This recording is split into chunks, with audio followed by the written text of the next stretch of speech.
আবার পররাষ্ট্র মন্ত্রণালয়, আবার শামা ওবায়েদ, তবে এবার একাই উনি। কিন্তু ঘটনা একেবারে দুর্ঘটনা। ঘটনা দেখে মনে হতেছে যে তারেককে এরা পাগল না বানায় ছাড়বে না, কিন্তু তাও যদি সরকার টিকে থাকতে পারত, ওকে এমন পাগল বানাবে যে সরকারও পতন হবে, সেও পাগল হয়ে যাবে। বাংলাদেশ নিজের পেটের সমস্যা বাঁচে না। আচ্ছা, সার্ক আবার চালু করতে হবে, এটা কি আমাদের কোন একটা খুব জরুরি ইস্যু? এটার জন্য কি আমাদের পেটে ভাত হজম হচ্ছে না, ঢুকতেছে না? এরকম এই বুদ্ধিটা কে দিচ্ছে তাকে? উনি সার্ক নিয়ে একটা সেমিনার করছে, আচ্ছা, সাথে জুটাইছেন কাকে? বিজ, BIIS, মনিরুজ্জামান, সরকারি স্বায়ত্তশাসিত একটা এনজিও বলবো কিনা জানি না, এনিওয়ে একটা থিঙ্ক ট্যাঙ্ক হোয়াটএভার, তাকে দিয়ে এই সেমিনার আয়োজন করেছে এবং সেখানে বক্তা হলেন শামা ওবায়েদ। কাহিনী হইলো সার্ক নিয়ে ওনারা কথা বলবেন, সার্কের পুনরুজ্জীবন।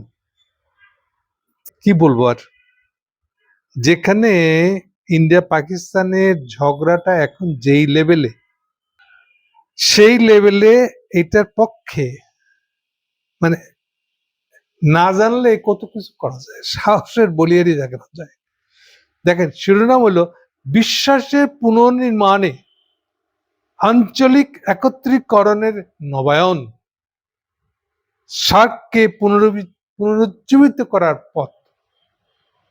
ওই যে কথা বলতেছিলাম, আচ্ছা, সার্ককে পুনরুজ্জীবিত করা আমাদের কি প্যাটের কামড় লাগছে? আর এটা কি পসিবল যেখানে মোদির হিন্দুত্ববাদ এমন জায়গায় ঠেকছে, পাকিস্তানের বিরোধিতা স্রেফ ইন্ডিয়া পাকিস্তানের জন্য না, পাকিস্তান বিরোধিতাটা মোদির জন্য এমন জরুরি, তার দেশে তাকে ক্ষমতায় টিকে থাকতে গেলে আর কোনো ইস্যু নাই। আর হিন্দু ভোটই বারে বারে উস্কানি তুলে জোগাড় করতে হবে তাকে, আর কাউকে যেন মানুষের ভোট না দেয়, আর হিন্দুরা যেন আর কাউকে ভোট না দেয়, সব হিন্দু ভোট যেন বিজেপির কাছে জড়ো হয়, এই হচ্ছে তার পলিসি। ফলে পাকিস্তানের সাথে যুদ্ধ ঝগড়া, বিশাল বিপ্লবী একটা কাজ করে আসা ছাড়া এই সেন্টিমেন্টটা তুলে কি করেছে? এই হলো যখন অবস্থা, সে কন্টিনিউয়াস অ্যান্টি পাকিস্তানি বলচাল তাকে দিতে হবে। পারপাস হলো, দেখেন, খেয়াল করে দেখেন, এটা বর্ডারের কোনোই পারপাস নাই, পারপাস হলো সিম্পল, আমাকে এই পাকিস্তানি বিরোধিতা বেচ্চা ভোটের বাক্স বাড়াইতে হবে। বুঝেন, দুনিয়াতে এটা ইউনিক, এর আগে কোথাও এটা এরকম ঘটনা যে একটা বর্ডারের যুদ্ধ এই ইস্যুকে দিয়া নিজে ক্ষমতা থাকার একটা উপায় বের করা। এই হলো বাস্তবতা। এই বাস্তবতায় কোন আক্কেলে, আর এই আক্কেলটা কার যে আমরা এখন সার্ক এক জায়গায় করব, সব ভেদাভেদ বলে? মানে কি বলবো, এর কি ভাত খায় নাকি, না খাওয়া দাওয়া লাগে না, হাওয়ার উপরে উড়ে চলে? বিশেষ করে এর উপরে আবার 2019 সালে সংসদে দাঁড়িয়ে ওবারই প্রথম অমিত শাহ স্বরাষ্ট্রমন্ত্রী হয়। প্রথমবার সে মন্ত্রী ছিল না, অমিত শাহ মন্ত্রী ছিল না, সেকেন্ড টাইম সে মন্ত্রী হয় 19 সালে, যখন আবার সরকার গঠন করে। এইবার সরকার গঠন করেই রেজাল্ট হয় বোধহয় জুনে, আগস্টের 3 তারিখে সম্ভবত সংসদের দ্বারাই অমিত শাহ ঘোষণা করে দেয় পুরা কাশ্মীর আমার। পুরা কাশ্মীরে পাকিস্তানের অংশটা, ইন্ডিয়ান অংশটা, প্লাস একটা অংশ যেটা আকসাই চীন নামে চীনের কাছে আছে, ওটা সহ সবটাই হলো ইন্ডিয়া, এই বলে সে দাবি করে বসে। এই দাবির ফলাফল কি হয়েছিল, চায়নাদের কাছ থেকে কিরকম চট থাপ্পড় খাইছিল, মাথা নিচা করে কিভাবে কম্প্রোমাইজ করেছিল, গল্প আরেকদিন বলছি। আমি এটা নিয়ে যেতে চাচ্ছি না আজকে আর। এরপরেও এইটা এখন আরো তুঙ্গে উঠেছে। এখন আক্কেল গুলা দেখেন আপনি, এই বীজকে এটা বললো আর ওরা রাজি হয়ে গেল। ওরা এই ফ্যাক্টটা জানে না যে মোদি পাকিস্তান বেচ্চা তার ভোটের বাষ্প বাড়াইতেছে। এগুলো একটা। 2 নম্বর হলো সর্বশেষ, ইন্ডিয়া পাকিস্তানের যুদ্ধ 3 দিনের বেশি আগায় নাই, বিমান ধ্বংস হওয়া শুরু হলে কোনো মতে পলাই হচ্ছে ট্রাম্পকে আশ্রয় করে।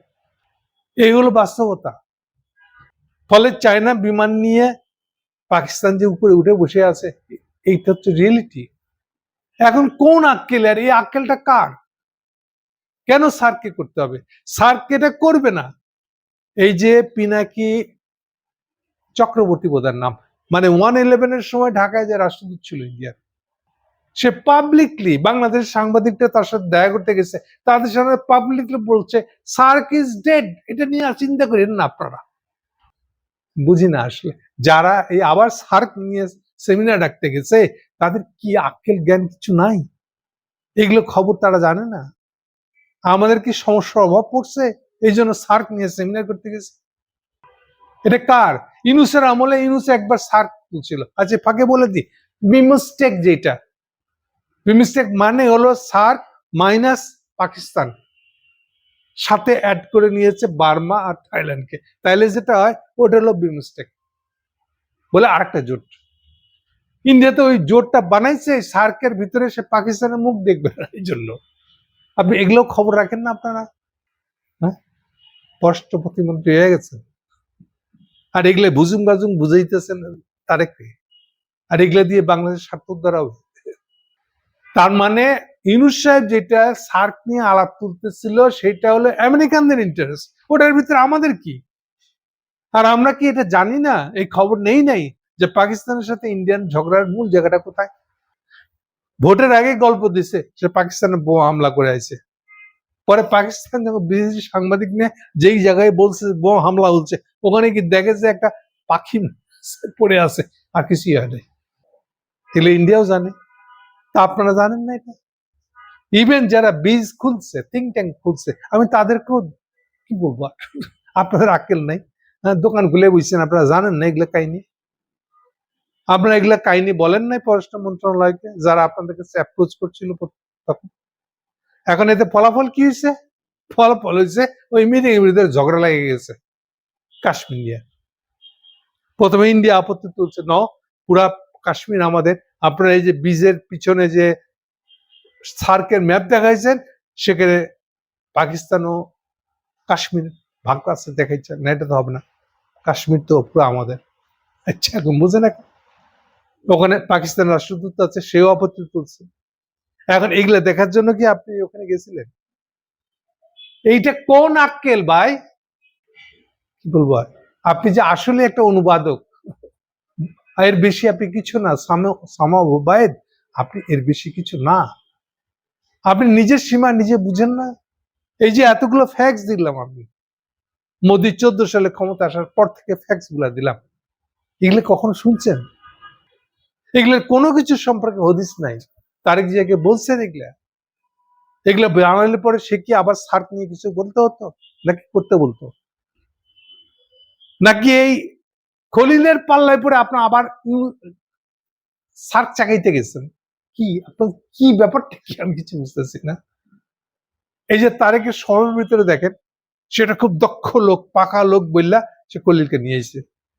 ও বুঝতেই পারছে না যে এই লোকটা একটা আমেরিকান স্বার্থ দেখার লোক, ইউনূস একটা আমেরিকান স্বার্থ দেখার লোক। এটা আমি কতবার বলবো, আমার নিজের কাছে লজ্জা লাগে একই কথা বারে বারে বলতে।